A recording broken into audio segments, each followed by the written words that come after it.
Alors, bonjour, moi c'est Eliel, architecte d'intérieur, spécialiste des espaces de travail. Aujourd'hui, on va parler de l'acoustique.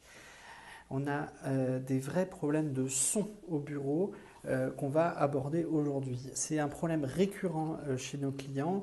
Les collègues vont se plaindre de maux de tête, notamment dans les open space, puisque les gens se dérangent entre eux et parfois ça résonne. On a des échos qui sont parfois gênants dans un espace de travail. Pour traiter ces problèmes-là, on va déjà commencer par bien comprendre comment marche l'acoustique. Il faut séparer l'isolation acoustique de la réverbération acoustique. L'isolation acoustique, c'est déjà comment est-ce qu'on va se protéger des bruits, par exemple, de l'extérieur. On va avoir des bruits de voiture à l'extérieur. Là, on va commencer à devoir travailler le vitrage de nos bureaux, créer une bonne isolation vis-à-vis des bruits extérieurs. Ça peut même être également de la tuyauterie dans votre immeuble. On a beaucoup de bureaux au rez-de-chaussée. On peut avoir des bruits de tuyauterie assez puissants.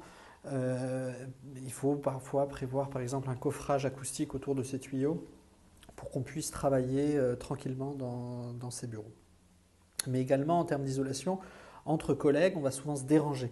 Un coup de fil qui va nous déranger, les cloisons qui ne sont pas suffisamment acoustiques, on va entendre les conversations, ça va poser des problèmes de confidentialité. Eh bien, pour traiter ça, il faut bien travailler l'acoustique de vos cloisons.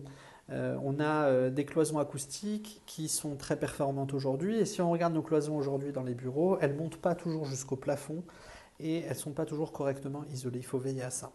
On a également une autre solution, c'est de poser des cabines téléphoniques dans les bureaux. Donc dans un open space, ça va être un peu bruyant et on va prévoir un espace de retrait, une cabine de téléphonique par exemple, on va pouvoir passer ses coups de fil perso sans déranger les collègues. Enfin, il y a la problématique de réverbération. Dans un open space, le son il va avoir tendance à résonner si on n'a pas pris ses précautions.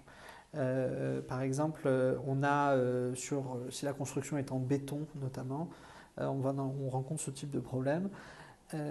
Alors là, il faut veiller à utiliser des matériaux qui vont permettre d'obtenir un son bien feutré, par exemple des moquettes au sol, des faux plafonds qui sont dédiés à ce type de problématique. Et pourquoi pas aussi, il y a des solutions de panneaux acoustiques qui vont se placer au-dessus des espaces de travail et qui vont permettre de limiter la réverbération. Si vous avez des questions sur l'acoustique de vos bureaux, n'hésitez pas à nous mettre ça en commentaire et je vous répondrai. Likez et partagez nos vidéos et je vous dis à très bientôt.